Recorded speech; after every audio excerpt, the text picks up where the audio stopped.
The dust devils danced on the horizon, miniature tornadoes swirling across the dry plains, mirroring the unrest in Jackson Reed's gut. From the shaded porch, he watched Lily, her slim figure bent over the struggling garden patch. His gaze, usually softened by the vastness of his land, was flinty, narrowed with suspicion. The midday sun beat down, turning the sweat on his brow to grit, but he stayed put, rooted by a need to observe. She moved with an almost unnatural grace, her hands surprisingly deft, coaxing life from the parched earth. A simple calico dress clung to her, the fabric worn but clean, a stark contrast to the rough canvas of his own clothes. Every so often, her head would snap up, eyes scanning the endless expanse of the prairie, not for him, he knew, but for something else. A flicker of something in her expression, fear, perhaps, or a desperate vigilance, would cross her face before she returned to her work, her movements suddenly a little more hurried. He remembered the day she'd arrived in town, a wisp of a woman with eyes that held too much shadow for someone so young. The whispers had followed her like a persistent shadow, tales of a past best left untouched, of hurried departures and unanswered questions. Yet she possessed a quiet strength, a stubborn refusal to break that had intrigued him. Or perhaps, he now thought bitterly, it had simply been the lure of his land, the vast, fertile stretches of the Reed Ranch that had drawn her in. Their wedding had been a perfunctory affair, more a transaction than a ceremony. No flowers, no guests beyond the stoic preacher and a handful of curious, judgmental townsfolk. She'd worn a dress borrowed from the preacher's wife, her face pale, her gaze distant. He'd seen the hunger in her eyes then, he was sure of it. Not for him, but for the security his name could offer, the promise of a roof and food that didn't come from the kindness of strangers. The thought curdled in his stomach, a bitter taste he couldn't quite swallow. Lily straightened, pressing a hand to her lower back, a soft sigh escaping her lips. Her eyes, the color of moss after a spring rain, swept the horizon again, her brow furrowed with an unspoken dread. It was a habit he'd noticed soon after she'd moved in, this constant vigilance, this almost compulsive need to survey their surroundings. It wasn't the watchful eye of a rancher, alert to stray cattle or approaching storms. No, this was different. This was the gaze of a hunted animal, forever expecting the predator. He shifted, the wood of the porch creaking under his weight, and her head snapped towards him, her body stiffening perceptibly. The quick, guarded look in her eyes before she smoothed her features into a neutral expression didn't escape him. She was a master of masks, he'd learned. He wondered what she was hiding beneath the serene facade, what dark secrets she kept locked away, protected by that carefully constructed wall of quiet reserve. "Water's low again," she said, her voice soft, a little husky, breaking the silence. It was the first time she'd spoken to him directly all morning. Their conversations were always brief, functional, orbiting the necessities of their shared existence without ever truly touching. Jackson grunted, pushing off the porch railing. "I'll fetch some." He didn't offer to help her with the planting, nor did she ask. An invisible barrier, woven from mistrust and unspoken fears, stood between them, as solid and unyielding as the dry earth beneath their feet. He watched her for another moment, her hands, calloused despite their grace, brushing soil from a young sprout. He saw the gentle touch, the almost maternal care she lavished on the tender plants, and a flicker of something unreadable crossed his own face. It was a strange contrast to the fear that always seemed to hover at the edges of her gaze. As he walked towards the well, the rhythmic creak of the wind pump, a lonely counterpoint to the vast silence, Jackson couldn't shake the image of her scanning the horizon, her silhouette stark against the endless sky. He was a man of the land, a man who understood the rhythm of the seasons and the language of the wind. But Lily was a mystery, a complicated knot of fear and resilience, and he was no closer to unraveling her than he was to bringing rain to the parched earth. All he knew for sure was that she was here, on his land, under his roof, and the reason why remained as elusive as the morning mist. He just hoped her secrets didn't endanger them both. The dust devils continued their dance, a silent, swirling promise of change on the wind. The chilling word. The morning sun, usually a welcome beacon, felt more like an interrogation lamp as Jackson watched Lily collect the mail. Their daily ritual, usually a quiet affair, took an abrupt turn. She sorted through the envelopes with her typical efficiency, her movements fluid and economical, until one particular letter seemed to snag her attention. It was plain, unmarked save for the address, yet her fingers, so deft with the garden's fragile blooms, hesitated. A subtle tremor ran through her, an almost imperceptible flinch that Jackson, ever watchful, didn't miss. She turned her back to him, a sudden, almost desperate motion. He saw her shoulders tense, her head bowed over the offending missive. Though her face was hidden, he could practically feel the cold wave of dread emanating from her. Then, with a speed that bordered on sleight of hand, she crumpled the letter and tucked it deep into the pocket of her apron. She resumed her stride towards the kitchen, but the rhythm was off, a frantic urgency replacing her usual serene gait. "Anything interesting?" Jackson asked, his voice deliberately casual, though his gaze was anything but. Lily paused at the kitchen door, her back still to him. "Junk mail," she said, her voice thin, a brittle lie that shattered against the quiet of the morning. "Nothing but junk mail." He watched her disappear into the kitchen, the crumpled paper a lump beneath the thin fabric of her apron. The incident, fleeting as it was, ignited a fresh flicker of suspicion in Jackson's gut. The fear in her posture, the blatant deception. It was a performance, and a poor one at that. His wife, he mused darkly, was a woman perpetually on the run, even in the sanctuary of his home. Later that afternoon, while Lily was out checking on the new lambs, Jackson found himself drawn to the small, ornate trunk she kept at the foot of their bed. He'd never touched it, respecting the unspoken boundary of her private possessions. But the image of her hunched over that letter, the tremor in her hands, gnawed at him. He knelt, the leather creaking softly under his touch. It was locked, of course, but his rancher's hands were no stranger to coaxing mechanisms. He ran his fingers along the smooth wood, searching for any give, any seam. Beneath the velvet lining of the lid, his thumb brushed against a faint ridge. He pressed gently, and a small panel, almost invisible to the casual eye, clicked inward.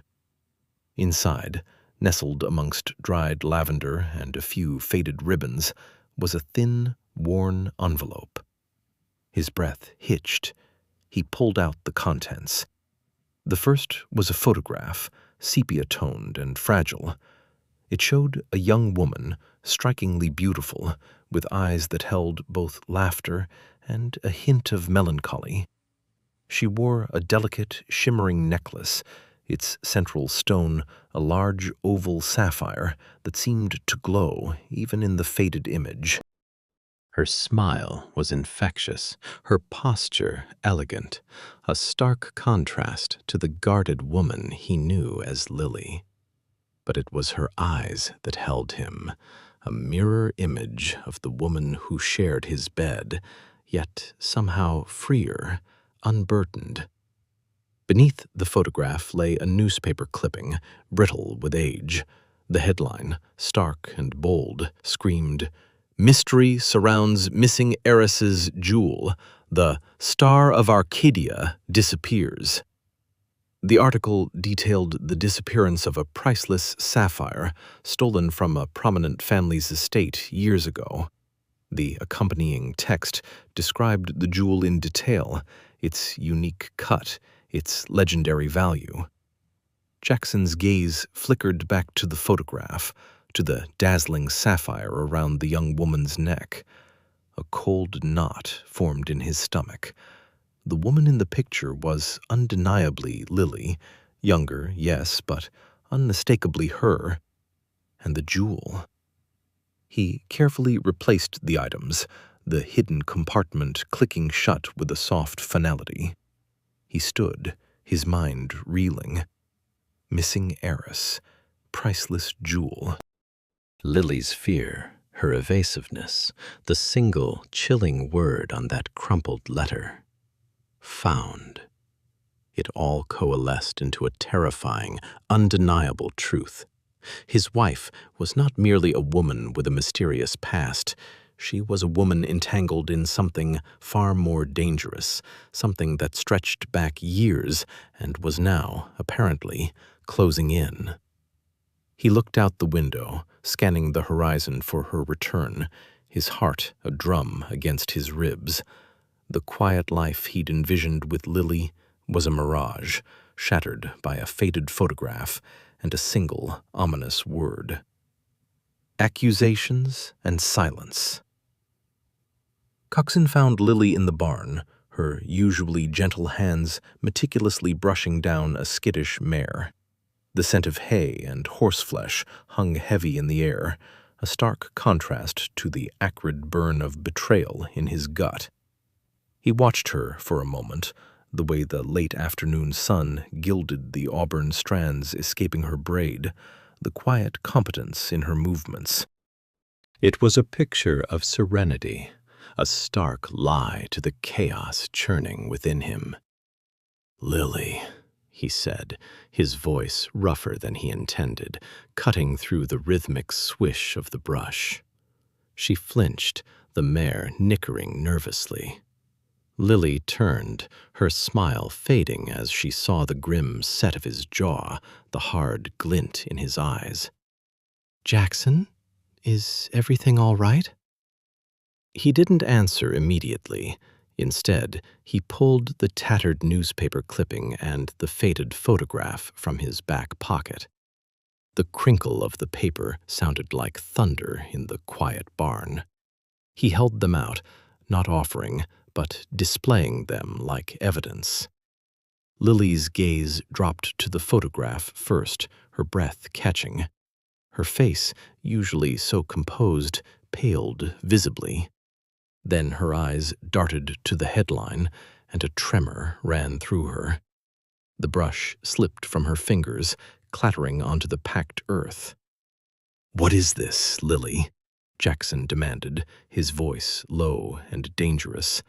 "Or should I say, Miss Eleanor Vance, the missing heiress." "The star of Arcadia? You lied to me. Everything, every single thing you've ever told me has been a lie." Her eyes, usually warm like amber, were now wide with a fear he hadn't seen before. They darted around the barn as if searching for an escape, for a way to vanish into the shadows. "Jackson, please." Her voice was a whisper, a mere wisp of sound that was quickly swallowed by the cavernous space. "Please what?" he pressed, taking a step closer. The anger, sharp and cold, warred with a deeper, more profound hurt. "Please explain how my wife is a missing heiress, wanted in connection with a multi-million-dollar jewel theft. Please explain why you're wearing that sapphire around your neck in that picture, a jewel that disappeared the same night you did." Lily's hands clenched at her sides, her knuckles white. She looked at the photograph again, then back at him, a flicker of defiance entering her eyes, battling the fear. It's not what you think." "And what do I think, Lily?" he scoffed, a bitter laugh escaping him. "That you're an innocent victim, with a stolen jewel and a new identity? You vanished, Lily. Eleanor Vance disappeared. And then, a few years later, you show up on my ranch looking for a fresh start, looking for a way to hide." "I wasn't hiding," she cried, her voice gaining strength, though it still trembled. "I was surviving, and I never stole anything, not the jewel, not anything." "Then explain it." Jackson's patience snapped. He threw the clipping and the photograph onto the ground between them. They landed with a soft rustle, the image of a younger, innocent Lily staring up at him, mocking him. "Tell me the truth, for once in our marriage. Tell me who you really are, and what happened." Lily closed her eyes for a long moment, a tear escaping and tracing a path down her cheek. When she opened them, the fear was still there, but something harder, more resolute had settled over her features. Her chin lifted slightly. "I can't. Not yet." "Not yet?" Jackson echoed, incredulous. "You think I'll just wait while you continue to live this fabrication?" "It's not a fabrication," she insisted, her voice raw with emotion. "It's my life, the only one I have left. And if I tell you, Jackson, you'll be in danger. More danger than you can possibly imagine." He laughed again, a harsh, humorless sound that echoed in the barn. "I'm already in danger, Lily. Danger of being married to a ghost, to a woman who doesn't exist, who has a past that could ruin everything.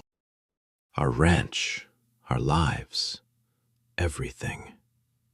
He paused, his gaze sweeping over her, taking in the elegant curve of her throat, the determined set of her mouth, the subtle defiance in her posture. "You think I want to be complicit in this, whatever this is?" Lily remained silent, her gaze fixed on the dirt floor. The silence stretched between them, thick and suffocating. It wasn't the comfortable quiet of shared work or companionable understanding that sometimes settled between them. This was a silence born of accusation and a refusal to yield, a chasm opening between them that seemed to grow wider with every passing second. The mare snorted, restless, sensing the tension. "So that's it, then," Jackson finally said, his voice flat, devoid of emotion. "Silence. More secrets. More lies." She lifted her head, her eyes meeting his, swimming with a pain that mirrored his own.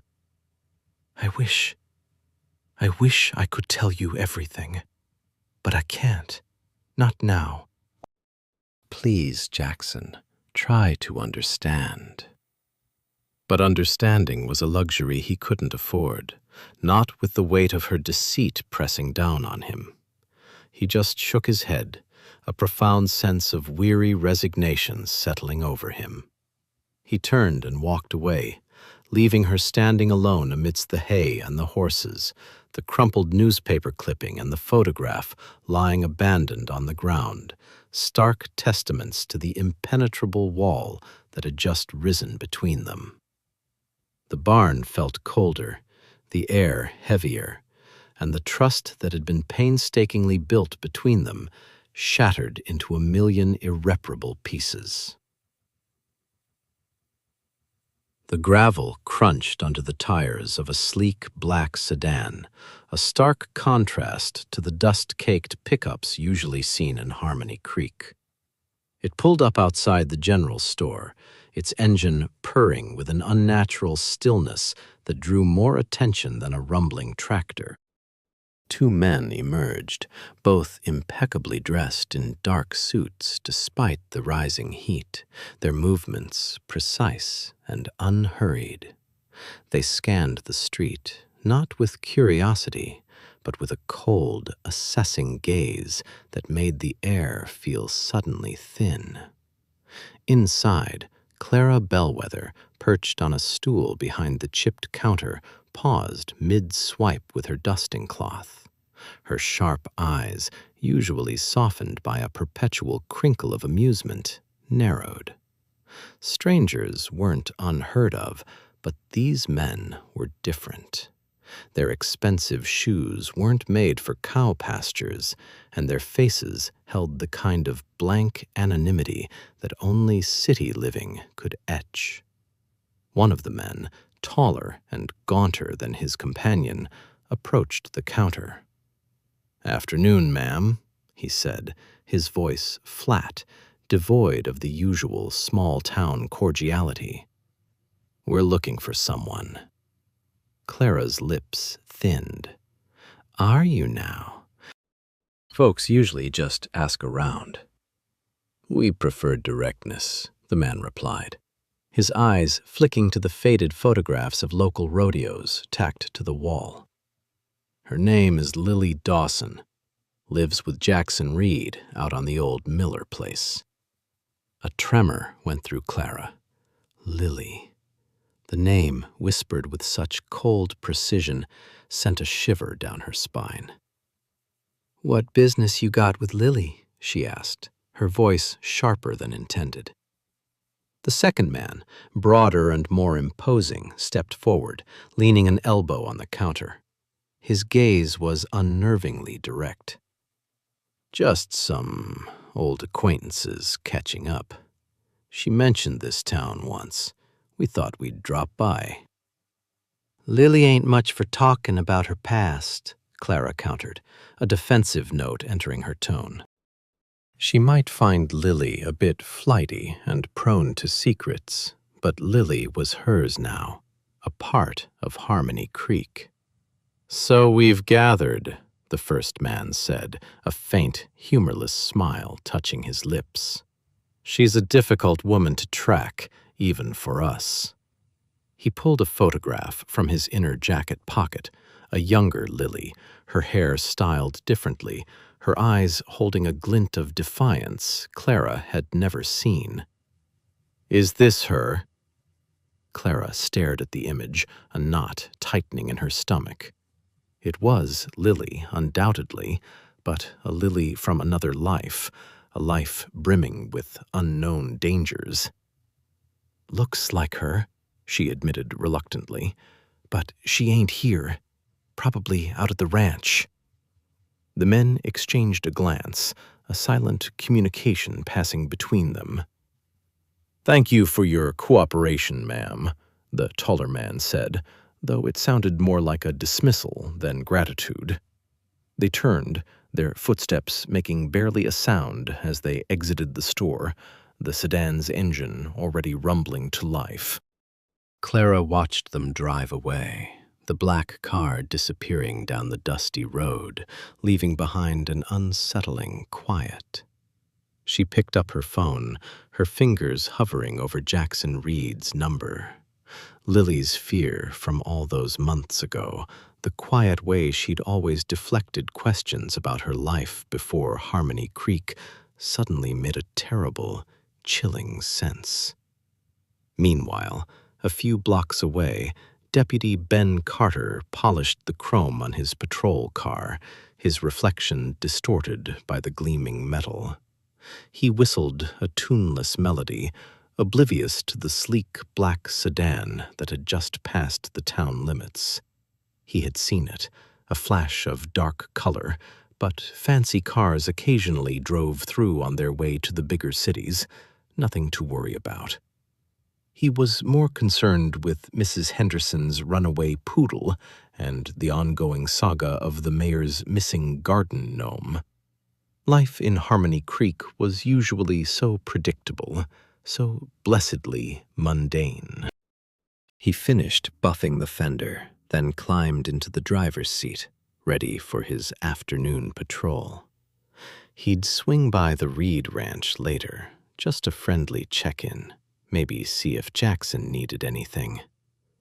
The thought of Lily, her quiet smile and gentle way with the animals at the rescue, brought a warmth to his chest.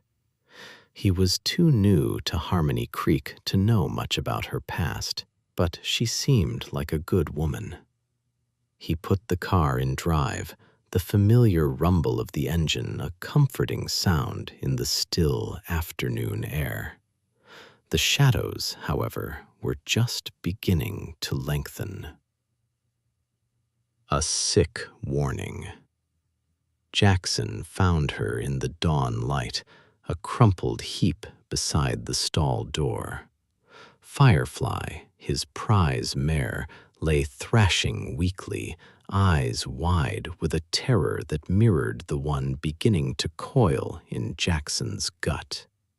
A thin sheen of sweat coated her sleek black hide, and her breath came in ragged, shallow gasps. "Firefly? What's wrong, girl?" He dropped to his knees, his hands searching for a pulse, for any discernible injury, but found nothing, just the frantic shivers racking her powerful frame. He called Doc Miller, the town's aging vet, whose voice, usually jovial, was laced with concern when he finally arrived, his medical bag clanking against his hip. Doc examined Firefly meticulously, his brow furrowed deeper with each passing minute. He took her temperature, listened to her heart, checked her gums, all the while muttering to himself. No signs of colic, no obvious injury, no fever. He straightened, looking at Jackson with a bewildered shake of his head. "Jackson, I'll be honest with you. I've never seen anything quite like this. It's almost as if she's been poisoned, but I can't identify the agent." Poisoned. The word hung in the air, heavy and noxious. Jackson's mind immediately leaped to the men in the black car, to Clara's frantic call about Lily, to the unease that had been gnawing at him since their arrival. This wasn't an accident. This was a message, a cold, deliberate warning. "Are you saying someone did this deliberately, Doc?" Doc Miller sighed, adjusting his glasses. "I can't say for sure, son, but it's certainly suspicious. I'll give her some broad-spectrum antibiotics and a sedative, try to ease her discomfort. But beyond that, we'll just have to wait and see." He left a handful of pills and a bottle of clear liquid, along with instructions that felt woefully inadequate against the looming dread. Lily emerged from the house then, drawn by the vet's truck and the hushed tones.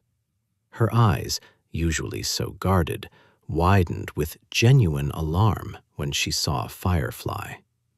Without a word, she knelt beside the mare, her delicate fingers stroking the velvet muzzle. Jackson watched, a strange mix of resentment and curiosity stirring within him. He expected a dramatic display, perhaps even tears, but Lily was surprisingly calm, her touch gentle yet firm. "What happened?" she asked, her voice hushed, her gaze fixed on the suffering animal. Jackson relayed Doc Miller's baffling diagnosis, the unspoken accusation hanging between them. Lily said nothing, her expression unreadable. For the next few hours, she remained by Firefly's side, a silent sentinel. Jackson, still reeling from the shock and the simmering anger, found himself observing her. He expected her to give up, to retreat to the house, but she didn't. She pressed a cool, damp cloth to the mare's forehead, murmuring soothing words that Jackson couldn't quite decipher. When Doc Miller's prescribed medicine didn't seem to make a noticeable difference, Lily began foraging. She returned from the edge of the woods with a handful of crushed leaves, their scent faintly bitter. "My grandmother used to say these help with inflammation and for upset stomachs," she explained, her eyes meeting Jackson's for a fleeting moment before returning to Firefly. "She used them on our goats when they ate something bad."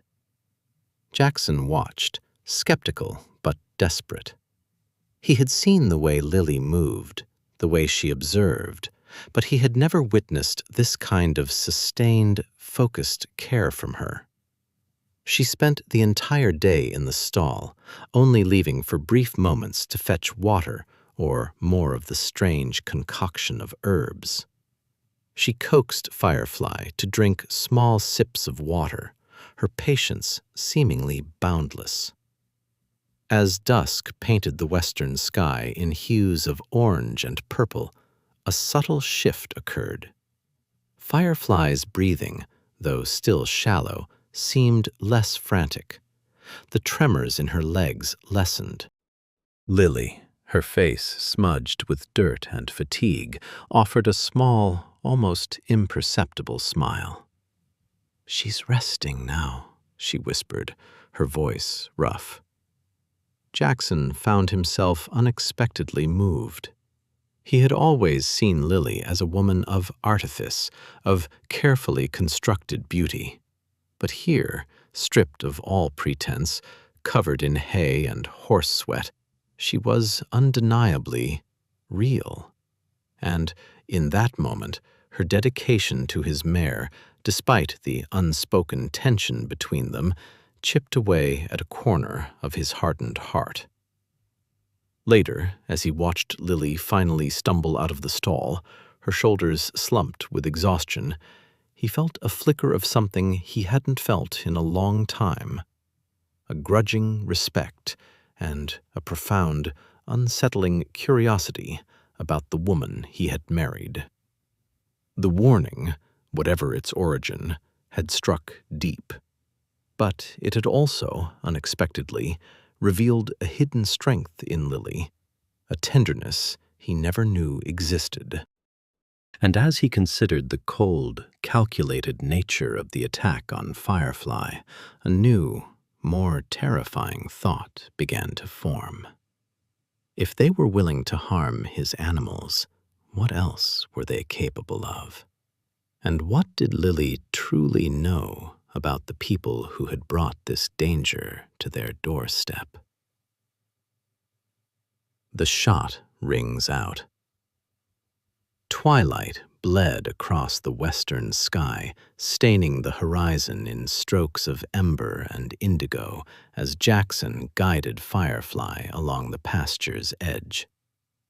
The mare, still a touch uncertain but mending, moved with a delicate gait. A cool breeze drifted, carrying the commingled scents of drying hay and distant pines.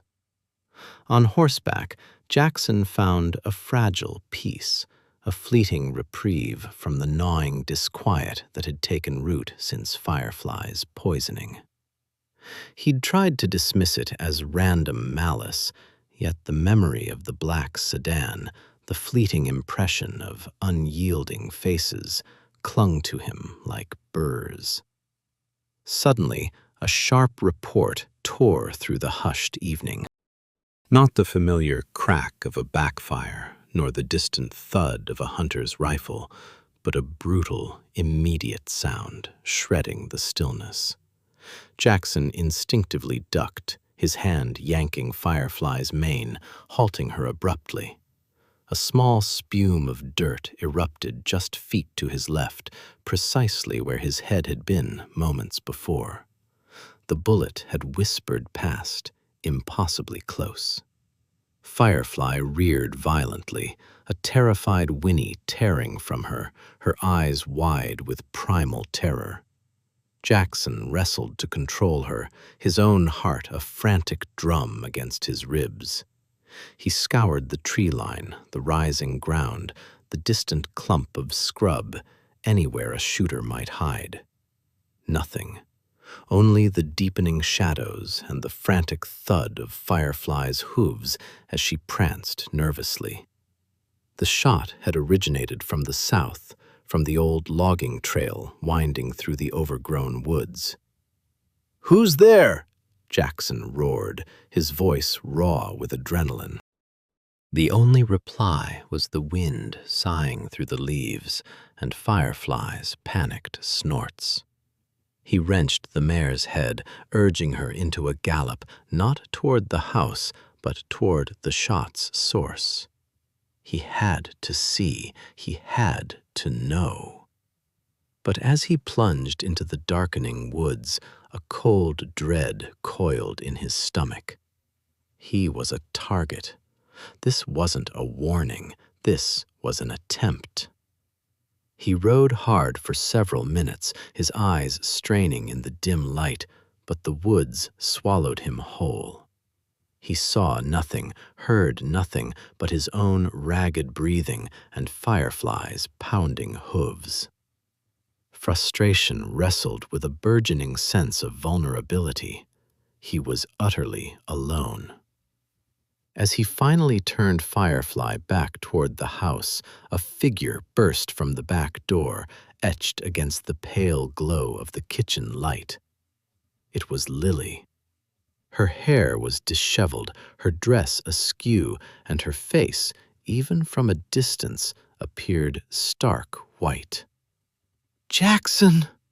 Her voice was a raw, choked cry, laced with an agony he'd never heard.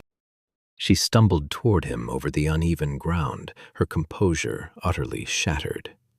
When he dismounted, she threw herself against him, her arms clamping around his waist with desperate force. She trembled uncontrollably, her face buried against his chest. "Are you hurt? Did it hit you?" she stammered, her voice muffled, thick with tears. She pulled back, her hands flying over his arms, his shoulders, patting him down as if searching for a wound.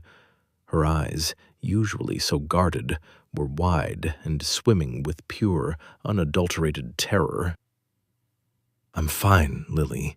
It was a miss," he said, his own voice still a little shaky. He held her, startled by the intensity of her reaction, the sheer, visceral fear radiating from her. This wasn't the cool, collected woman he thought he knew. This was something else entirely. She sagged against him, her knees threatening to buckle. "Oh God, Jackson," she whispered, her breath hitching. "Oh God." He led her inside, Firefly whickering nervously in the stable. The kitchen was warm, but the air felt charged, thick with unspoken truths. Lily sank into a chair, her hands clasped tightly in her lap, knuckles white. She stared at the worn wooden table, her gaze distant, tormented. "I have to tell you," she began, her voice barely a whisper. "Everything." She drew a ragged breath, finally lifting her eyes to meet his. They were haunted. My name isn't Lily Dawson. Not really. It's Isabella Rossi. My family, they weren't just connected. My father was deeply involved in organized crime. Jewels, specifically. We were supposed to be safe after everything went wrong. After the theft. Jackson felt a chill crawl down his spine. The disjointed fragments suddenly clicked into place with horrifying precision. The black car, the poisoning, the shot. I ran. I changed my name, found this place through a contact, a way to disappear. And when I met you, when I heard about your land, your need for a wife, I saw a way out, a real way out. I needed a husband, a life, a reason to be here that wouldn't draw attention. I married you, Jackson, because I was desperate, because I thought I could finally be safe, because I needed your land as a shield. Her voice cracked, tears finally streaming freely down her face. But I never meant for any of this to happen to you. I never meant to bring this danger to your door. Lily's confession cascaded forth, a deluge of words eroding years of meticulously crafted artifice.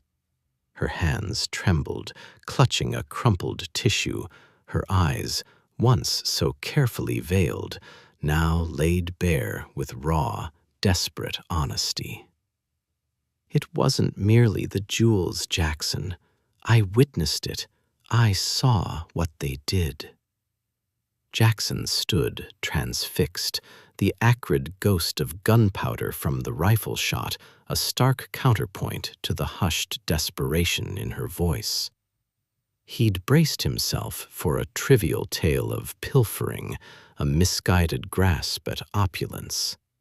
This was profoundly different. Infinitely darker. "Who are they?" he asked, his voice a low thrum, threaded with an emotion he couldn't quite place. Lily swallowed hard, her gaze darting to the window as if the specters she spoke of might materialize in the dwindling light. "Silas Thorne. They call him the Serpent. He runs organized crime. My father, he worked for him, or more accurately, he was coerced. Thorne coveted the Rossi estate, the entire family fortune. My father resisted. They made an example of him." A shiver racked her frame. I was present. I saw it all. The jewels were merely a diversion, a ploy to frame me, to make me vanish, or worse, to reclaim me. I was intended to be a pawn in their grander scheme, a lever for the remaining assets. A cold dread snaked up Jackson's spine. This was no flighty socialite fleeing minor indiscretions. This was a woman who had endured unspeakable horror, a survivor who had slipped the grasp of a predator. The image of the men on the ridge, the chilling precision of their shot, suddenly coalesced. They weren't after a misplaced trinket. They were after her. "I had to escape," she continued, her voice gaining an urgent strength, fueled by the sheer force of her terror. "They knew my identity, what I'd witnessed. The police were useless, compromised, or simply too slow. I'd heard about the Miller place, its isolation, how it existed beyond the world's reach, a forgotten speck on the map. I knew if I could just get there, marry someone, melt into the landscape, I'd be safe." Her eyes met his then, a profound plea etched in their depths.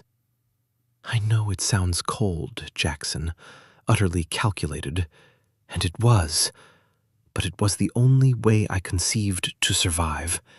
You, this ranch, it was my final sanctuary."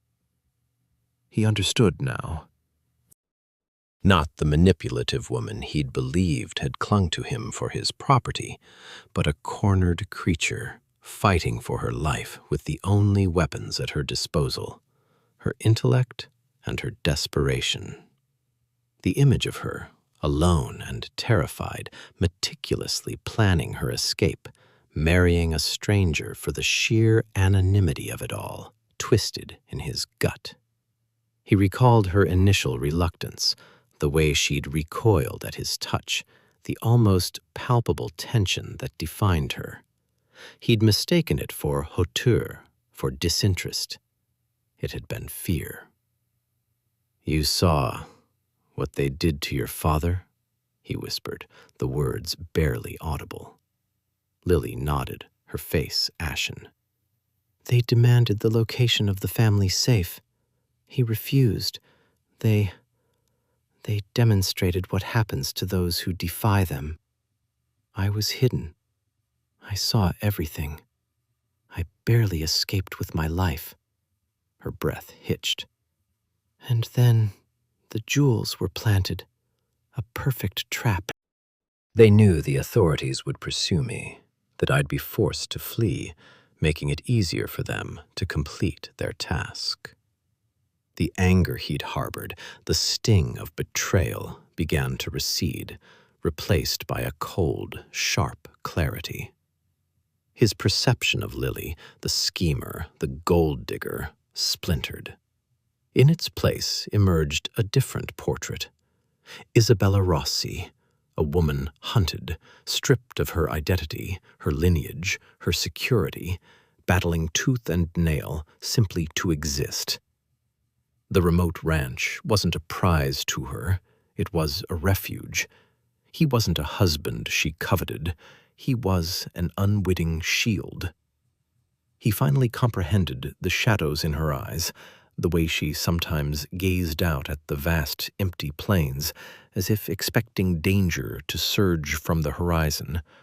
It wasn't boredom, it was vigilance. It wasn't disdain, it was trauma.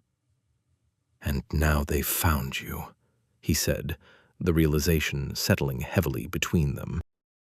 The gunshot, the cryptic warning, the pervasive sense of being watched, it all coalesced into horrifying sense. "They found us." Lily looked up at him, her eyes wide with a fresh surge of terror. "Jackson, I never intended for this to befall you. I never meant to endanger you. I needed to disappear." Her voice fractured. "I brought this to your doorstep."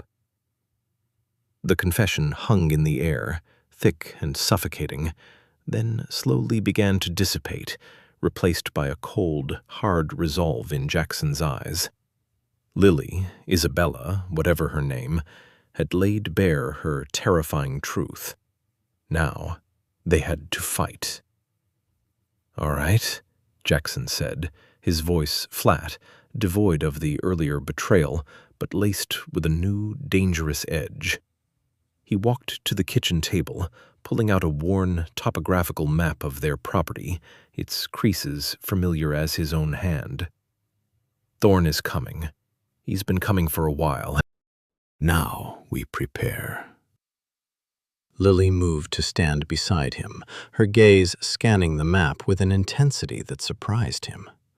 She pointed to the winding dirt road that served as their only access. "They'll come by road first. It's the easiest approach, less chance of being spotted by anyone else." Jackson nodded, his finger tracing the path. "It's a bottleneck. We can use that." He looked up, his eyes meeting hers. "You know how they operate. What are their tactics? Do they send in a small team to scout or a full assault?" "Thorn is methodical," Lily explained, her voice steady despite the terror that must be churning inside her. "He'll send scouts, a small, highly trained unit to assess the property, identify weaknesses. They'll be looking for signs of life, security systems, escape routes. Then the main force will follow." They favor overwhelming force, psychological warfare. Psychological warfare, Jackson scoffed, but a flicker of unease crossed his face. They'll try to isolate us, cut off communications, make us feel hunted and alone before they even show themselves, Lily elaborated, her finger now hovering over the dense woods bordering the west side of the property. They'll likely use the woods for concealment, moving silently, observing. Jackson's mind raced, picturing the familiar landscape through a new, menacing lens. Okay, we play their game, but on our terms. First, we secure the perimeter. He grabbed a pencil and began marking points on the map. I've got some old tripwires, motion sensors from my hunting days. Not high-tech, but they'll give us an early warning. And I've got a few surprises for anyone trying to sneak through those woods.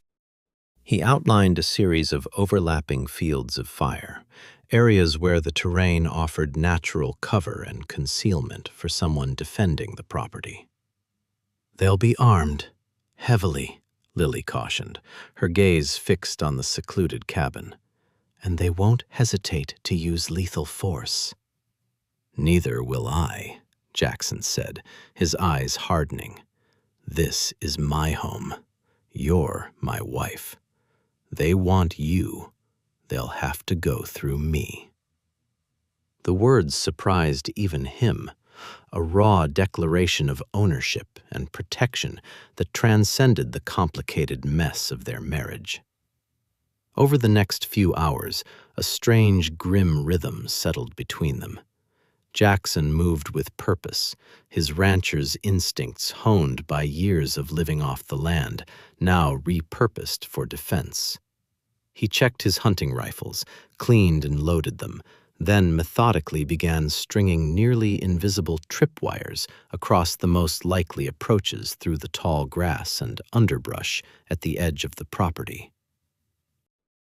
He positioned old, rusted farm equipment, strategically angled to create blind spots and choke points along the main road. The seemingly haphazard arrangement was, in fact, a carefully planned maze of obstacles. Lily, meanwhile, moved through the house with a chilling efficiency, barricading windows, reinforcing doors, and mapping out escape routes in her mind. She pointed out a weakness Jackson hadn't considered, the old, unused well house near the barn. They'll assume it's abandoned. It could be a perfect place for a sniper or a small team to observe without being seen. Jackson grunted, impressed despite himself. Good catch. I'll rig something up there, make it less inviting. He worked tirelessly, his hands calloused, his brow furrowed in concentration. Lily followed him, a silent shadow, offering insights gleaned from her terrifying past. They'll cut the power first, she predicted as he was securing a loose fence post. And the phone lines. Don't rely on them. Jackson paused, straightening up. I've got a generator and a satellite phone for emergencies, but it's limited use. We'll need to conserve. He looked at her, truly seeing her for the first time, not as the beautiful, mysterious woman who had charmed him, but as a survivor, a strategist. The fear was still in her eyes, but beneath it, a fierce, unwavering determination burned. As dusk settled, casting long, purple shadows across the fortified ranch, Jackson looked at his handiwork. The place, once a peaceful sanctuary, now bristled with a silent, deadly purpose. It was no longer just the Miller place. It was a fortress. And for the first time since Lily's confession, he felt a sliver of hope, a fragile connection forming between them, forged in the crucible of shared danger. They were in this together.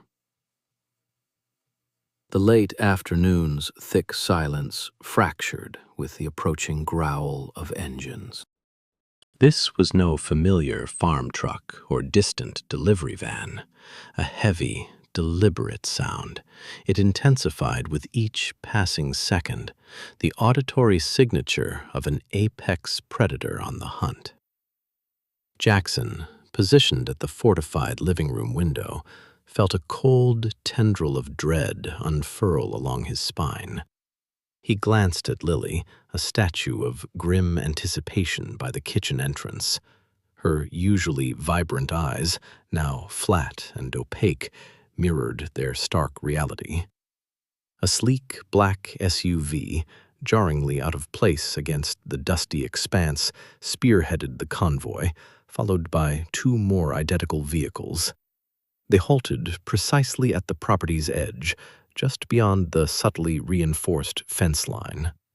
6 men, clad in dark, expensive-looking suits, disembarked with unnerving synchronicity, their movements precise and economical. One man, taller than the rest, with a sharply chiseled face and an unnerving stillness, stepped forward. This had to be him, Silas Thorne.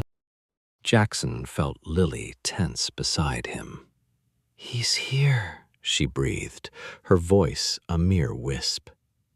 The air in the room grew dense, heavy with unspoken fear and defiance. Thorne surveyed the ranch with an air of proprietary interest, his gaze lingering on the house before sweeping across the barn and the surrounding fields. He carried himself with an effortless authority, a man accustomed to seamless compliance. He raised a hand, and one of his men produced a megaphone, its black casing gleaming in the fading light. "Jackson Reed!" Thorne's voice, amplified and distorted, boomed across the ranch, a harsh blade cleaving the stillness. "I know you're in there. We have no interest in harming you, only in retrieving what is mine." Jackson's jaw tightened. He moved to the front door, a bulwark of heavy oak and steel, opening it just a crack. It was a gamble, he knew, but he needed to buy time to gauge their numbers and immediate intent. "You're trespassing," Jackson's voice, unamplified yet carrying a surprising weight, declared. "This is private property. State your business." Thorne's lips curved into a chillingly polite smile. "My business, Mr. Reed, is quite simple. I've come for Isabella Rossi, or, as she now calls herself, Lily Dawson." His eyes, dark and penetrating, seemed to bore through the door directly to Lily, who now stood just behind Jackson, a hand pressed to his back, a silent anchor. "There's no one here by that name," Jackson retorted, his heart thrumming against his ribs, yet his voice remained steady. He felt Lily's faint tremor, a testament to the fear she wrestled. Thorne chuckled, a low, humorless sound. "Don't insult my intelligence, Mr. Reed. We know she's there, and I assure you my patience wears thin. Hand her over, and this can all end peacefully. Refuse, and things will become unpleasant." Jackson met Thorne's gaze through the narrow opening. He saw not merely a threat, but a profound arrogance, a belief in absolute dominion. "She's my wife," Jackson stated, his voice ringing with newfound conviction. "And this is my home. You will not set foot on this property. You will not lay a hand on her." A flicker of surprise, almost imperceptible, crossed Thorne's face. He hadn't expected this degree of defiance. He had anticipated fear, perhaps even negotiation, but not an outright refusal, particularly not from a man he likely dismissed as a simple rancher. "A noble sentiment, Mr. Reed," Thorne said, his voice shedding its amiable veneer, a steely menace creeping in. "But misplaced. You have no idea who you're protecting, or what you're up against. This is not a matter for simple pleasantries. I suggest you reconsider." "I've made my decision," Jackson said, his grip tightening on the doorknob. He felt Lily's hand squeeze his back, a silent testament of strength and gratitude. He was no longer just protecting his wife. He was defending their life, their future, everything they had painstakingly built. This was his stand, and he would not waver. Wits and sacrifice. The air thickened with unspoken threats, the silence between Silas Thorne and Jackson a precarious bridge over a chasm of violence. Lily, standing beside Jackson, felt the tremor of his resolve, a vibration that resonated deep within her. She knew this man, her husband, was not merely standing his ground. He was drawing a line in the sand, one he would defend with his life. But this wasn't just his battle, it was hers, and she had an ace hidden up her sleeve, one she'd been cultivating since Thorne's arrival. "You misunderstand, Mr. Reed," Thorne finally said, his voice a silken thread of menace. "This isn't a negotiation. Isabella Rossi belongs to me. She always has." His eyes, like chips of polished obsidian, flicked to Lily, a predatory glint in their depths. "And you, Isabella, are making this far more difficult than it needs to be." "My name is Lily Dawson," she corrected, her voice clear and unwavering, though her heart hammered against her ribs. "And I belong to no one." She met his gaze, refusing to flinch. "Least of all, you, Silas." Thorne's lips thinned, a flicker of genuine annoyance crossing his face. "Still as defiant as ever. A pity. It's what makes you so interesting." He took a step forward, his men mirroring the movement, their weapons shifting with a soft click. "Stay back!" Jackson's voice was a low growl, a warning that resonated with the primal instinct of a protector. He subtly adjusted his stance, placing himself more squarely between Lily and the encroaching threat. Lily saw her opening. "Interesting, Silas?" she scoffed, a performance of disdain she hoped would lure him in. "You call betraying your own family, manipulating the innocent, and building an empire on the backs of others interesting? I call it pathetic, and I have the proof to back it up." A ripple went through Thorne's men, a subtle unease at the mention of proof. Thorne, however, merely raised an eyebrow, a practiced mask of indifference. "Proof of what, Isabella? Your wild accusations mean nothing." "Do they?" Lily challenged, her gaze locking onto his, searching for the telltale flicker of doubt. "The bank accounts, Silas. The shell corporations you used to launder the money from the drug shipments. The bribes paid to customs officials, meticulously documented. The offshore accounts, the ones you thought no one would ever find." She paused, letting the words hang in the air, each one a barb. "I have it all. And it's not just in my head anymore." Thorne's composure cracked, a barely perceptible tightening around his eyes. "You're bluffing." "Am I?" Lily's smile was chilling, a stark contrast to the fear coiling in her gut. "You remember that old laptop, the one your father kept in his study? The one you thought was destroyed in the fire? It wasn't. And neither was the external hard drive I copied everything to. It's all in the hands of someone who knows exactly what to do with it if anything happens to me or Jackson." She watched him, a hawk observing its prey.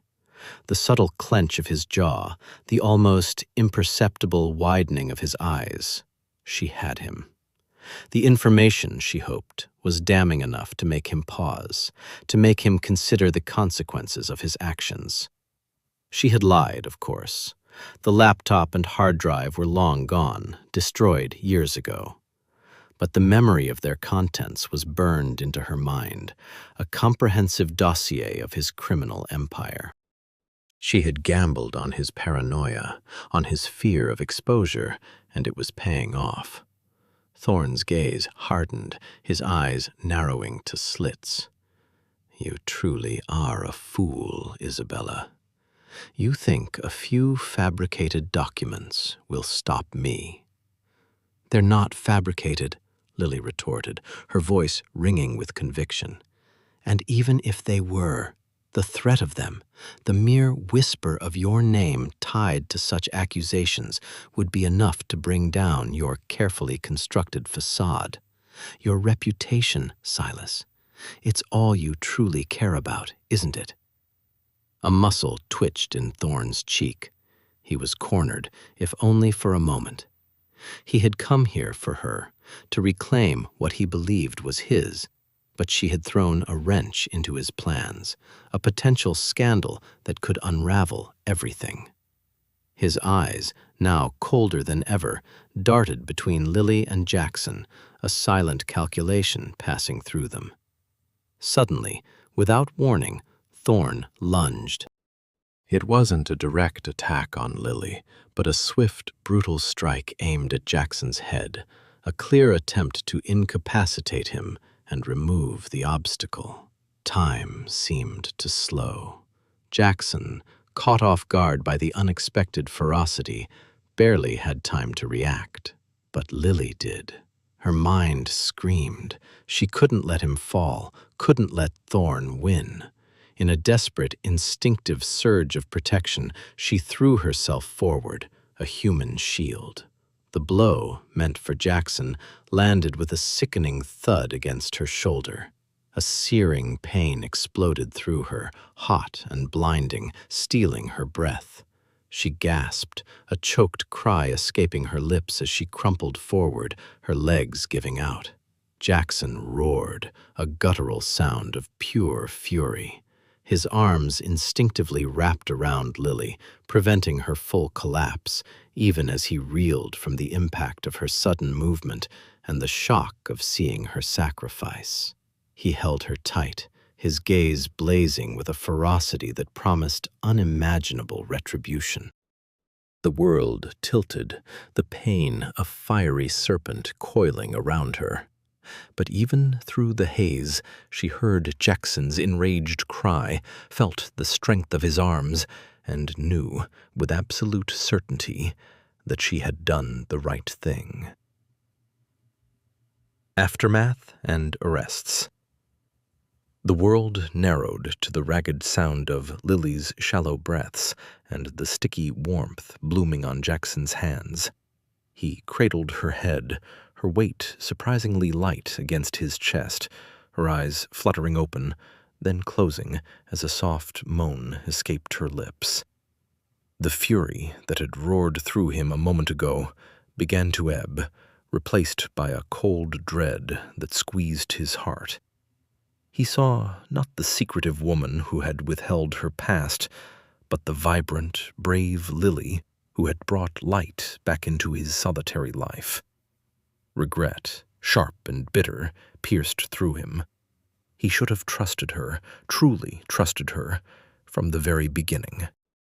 His suspicions, his guardedness, they seemed so small, so petty in the face of her sacrifice. "Lily, oh God, Lily," he whispered, his voice thick with unshed tears. He pressed a hand to the wound on her side, trying to staunch the flow, feeling the unsettling wetness seep through his fingers. Her skin, usually so warm and alive, felt cool and clammy. A sudden wail of sirens, faint at first, then growing louder, cut through the tense silence of the barn. Thorne, still reeling from the unexpected turn of events, snapped his head towards the sound, his composure finally cracking. His men, who had been frozen in place, exchanged panicked glances. "What the hell is that?" one of them hissed, his hand instinctively going for his weapon. Jackson lifted his gaze from Lily, a grim satisfaction tightening his jaw. He had rigged the old motion sensor light outside the barn, the one he'd been meaning to fix for weeks, to a silent alarm that pinged Clara's phone. He'd never expected to use it, but a nagging unease had prompted him to set it up, just in case. Clara, bless her practical heart, had known exactly what a persistent ping at this hour meant, and had likely called every authority figure she knew. Deputy Ben Carter's patrol car screeched to a halt outside, followed quickly by 2 more sheriff's vehicles. The barn doors burst open, revealing a flurry of uniformed officers, weapons drawn, their flashlights cutting through the gloom. "Police! Drop your weapons! Hands where I can see them!" Carter's voice, usually genial, boomed with unexpected authority. He spotted Thorne and his men. Then his eyes landed on Jackson, kneeling over a prone figure, blood stark against her pale clothes. His brow furrowed in confusion, his gaze lingering on Lily. He'd always liked Lily Dawson. She was always so polite, so well-spoken, a bright spot in the otherwise uneventful rhythm of Harmony Creek. Silas Thorne, cornered and furious, snarled, but the overwhelming numbers of armed officers left him no recourse. His men, seeing the futility of resistance, slowly lowered their weapons. The click of handcuffs echoed through the barn, each snap a pronouncement of justice for Lily. "You won't get away with this, Thorne," Jackson rasped, his voice raw with emotion, his eyes fixed on the crime boss being roughly cuffed. Thorne, his face a mask of cold fury, merely smirked. "This isn't over, Jackson, not by a long shot." He glanced at Lily, a chilling glint in his eye, before being led away. As Thorne and his thugs were systematically apprehended, Jackson remained by Lily's side, murmuring reassurances she might not even hear. Paramedics rushed in, their medical bags clanking as they knelt beside him. He watched, a silent sentinel, as they carefully assessed her, their faces grim. "She's lost a lot of blood," one of them said, his voice low. "We need to get her to the hospital immediately." Jackson nodded, his throat tight. He carefully disentangled himself from her, his hands trembling. As they loaded her onto a stretcher, her eyes flickered open again, meeting his. A faint, almost imperceptible smile touched her lips, a silent message of defiance and love. He reached out, gently squeezing her hand, a silent promise forming in his heart. He would never let anything happen to her again. He would stay, he would fight, and he would finally understand the woman he loved. The battle was far from over, but for now, the immediate danger had passed, leaving behind a profound sense of relief and an even deeper, more complicated love. Healing and hope. The sharp tang of disinfectant, ever present, underscored the precarious tightrope Lily had trod. Weeks blurred, punctuated by the rhythmic pulse of hospital machinery and the hushed cadence of nurses' voices. Her initial days were a haze of pain, a drugged stupor, but as clarity seeped in, Jackson's face became her fixed point. He was a silent sentinel when she woke, his hand a warm, grounding weight in hers. He was her steadfast cheerleader through the grueling therapy sessions, offering gentle prods, his jaw often a tight knot of unspoken concern. The sterile room, initially a cold expanse, gradually softened into a refuge. Jackson filled it with small comforts, a dog-eared volume of her favorite verse, a surprisingly vibrant potted orchid, and a slightly askew drawing from a grateful Clara tucked into a glitter-strewn unicorn get-well card. Each thoughtful gesture, no matter its scale, began to chip away at the formidable wall of distrust that had separated them. One afternoon, bathed in the pale, searching light of spring, Lily found the strength to sit upright for an extended period. Jackson, perched on the bed's edge, meticulously peeled an orange, its bright, citrusy perfume a welcome counterpoint to the medicinal air. He offered her a segment, their fingers brushing as she accepted it. The touch, once laden with unspoken tensions, now held a quiet, burgeoning tenderness. "You know," Lily murmured, her voice still a little raspy, "I never imagined I'd see a day like this again. A day without looking over my shoulder." Jackson paused, the orange peel coiling in his hand. "You don't have to anymore," he said, his gaze unwavering. A raw earnestness, a mirror to her own vulnerability, shone in his eyes. "Not if I can help it." A genuine, unburdened smile bloomed on her face, reaching her eyes. "You already have, more than you know." Their conversations shed their layers of hidden motives and guarded confessions. They spoke of the ranch, of the shifting seasons, of Clara's latest escapades. They spoke of a future that, against all odds, unfurled before them, luminous and unmarred. Jackson recounted Thorne's swift apprehension, a testament to his own foresight, and the temporary restraining order he'd secured, a fragile barricade against the lingering shadow of the serpent. As twilight painted the hospital room in lavender and gray, Lily rested her head against Jackson's shoulder, a profound quiet settling between them. The wound in her side still throbbed, a dull echo of survival's cost, but the ache in her heart had begun its long, slow mend. "I'm sorry," she whispered, the words barely audible. "For everything. For not telling you sooner."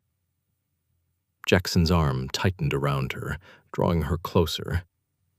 "No," he countered, his voice rough with emotion. "I'm sorry for doubting you, for my blindness to the truth." He kissed the top of her head, a lingering, possessive touch. "You saved my life, Lily, and in doing so, you gave me a life worth truly living." The unvarnished honesty in his voice brought a tear to her eye. The fear, the intricate web of deception, the constant vigilance, it all dissolved in the warmth of his embrace. Their bond, forged in the crucible of danger and sacrifice, had emerged purified and stronger. It was a love built not on fanciful illusions, but on hard-won trust, a deep, abiding respect, and the profound understanding that they had both faced their darkest fears and found solace in each other. The path to full recovery stretched ahead, but Lily met it with a renewed resolve, buoyed by Jackson's unshakable presence. He was her anchor, her confidant, the man who had seen beyond her past to the woman she truly was. As she drifted into sleep, cradled in his arms, she knew, with a certainty she hadn't experienced in years, that she was finally home. A love forged in fire. The late afternoon sun, a painter's brushstroke of orange and gold, spilled across the worn floorboards of the Miller place, illuminating dust motes dancing in the air like tiny, carefree spirits. Jackson, leaning against the doorframe, watched Lily at the kitchen table, a half-empty mug of tea steaming before her. The scar along her jawline, a faint white line against her olive skin, was a testament to battles fought and won. Yet in her eyes he saw not the ghost of past horrors, but a burgeoning peace, a quiet joy that mirrored his own. Their gazes met, and a silent conversation unfolded, rich with unspoken history and shared understanding. It was a look that transcended words, a deep current of adoration flowing between them, born not of honeymoon infatuation, but of something far more profound, a love forged in the crucible of fear and sacrifice. He remembered the cold dread that had gripped him when he'd first truly understood the danger she was in, the primal urge to protect her, even from himself. "You look at peace," he said, his voice a low rumble. Lily smiled, a soft, genuine curve of her lips that transformed her features. "I am, more than I ever thought possible." She gestured to the empty chair opposite her. "Come, sit." He pushed off the frame, the old wood groaning a familiar protest, and settled into the chair. The scent of pine from the nearby forest drifted in through the open window, mingling with the faint aroma of the tea. "It's strange, isn't it?" he mused, tracing the rim of his own mug. "How something so terrible could lead us here." "The fire purifies," Lily murmured, her gaze distant for a moment, lost in reflection. "It burns away the dross, leaving only what's true." She met his eyes again, her own sparkling with a newfound clarity. "Our truth, Jackson, was buried under layers of mistrust and fear, mine mostly. I was so accustomed to suspicion, to the idea that everyone had an agenda." "And I wasn't exactly making it easy," he admitted, a wry twist to his lips. "Convinced you were after the land, a city girl playing rancher." He shook his head, a ghost of his past skepticism flitting across his features. "Funny how wrong a man can be." "It seems we both had our blind spots," Lily acknowledged, a gentle irony in her tone. "But the danger, it stripped away all the pretenses, didn't it?" When Silas Thorne arrived, there was no room for anything but the raw truth of survival. And in that, we found each other. He reached across the table, covering her hand with his. Her skin was warm, smooth. "I remember thinking, after everything with Thorne, that I couldn't live without you. It wasn't just fear for your safety, though that was overwhelming.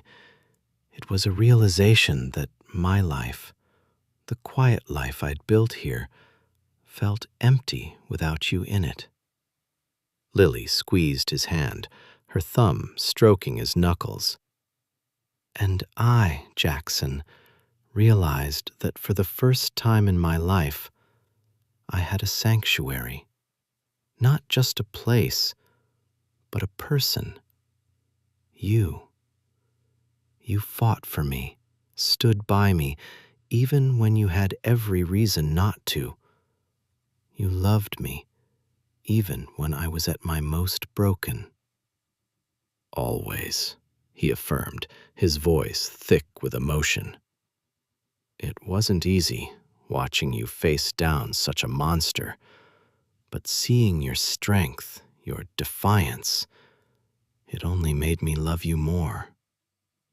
He thought of the desperate confrontation, the terrifying sacrifice she'd made, the agonizing days of her recovery. Each memory, once sharp with pain, now felt softened by the profound resolution that had followed. They sat in comfortable silence for a while, the afternoon sun dipping lower, casting longer shadows. The ranch outside hummed with the familiar sounds of evening approaching, a distant whinny from the pasture, the gentle rustle of leaves in the breeze. This place, once just a refuge for Lily, had become their shared home, a testament to their improbable journey. Finally, Lily pushed her chair back, rising with a grace that belied her recent injuries. "Come on," she said, extending a hand to him. "Let's go for a walk. I want to see the sunset from the ridge." He took her hand, allowing her to pull him to his feet. As they stepped outside, the air was cooler, fragrant with the scent of sagebrush and damp earth. The vast expanse of the sky above them was a canvas of deepening blues and purples, rimmed with the fiery glow of the setting sun. Hand in hand, they walked towards the ridge, their steps in sync, a silent promise in their stride. The past, with its shadows and its terrors, felt distant, a story already written. Their future, stretching out before them like the endless horizon, was an open book, waiting to be filled with the quiet joys of a love forged in fire, a love that had not merely survived, but had triumphed. The Miller place, once a symbol of Jackson's solitude, now pulsed with a vibrant, enduring life, reflecting the depth of the bond between them. Lily leaned her head against his shoulder as they watched the last sliver of sun disappear below the distant peaks, painting the clouds in shades of rose and violet. The world felt quiet, safe, and profoundly, beautifully their own. "It's perfect," she whispered, her voice barely audible above the evening breeze. Jackson tightened his arm around her, pulling her closer. "It is," he agreed, his gaze sweeping over the land he loved, now intertwined with the woman he loved even more. "And it's ours."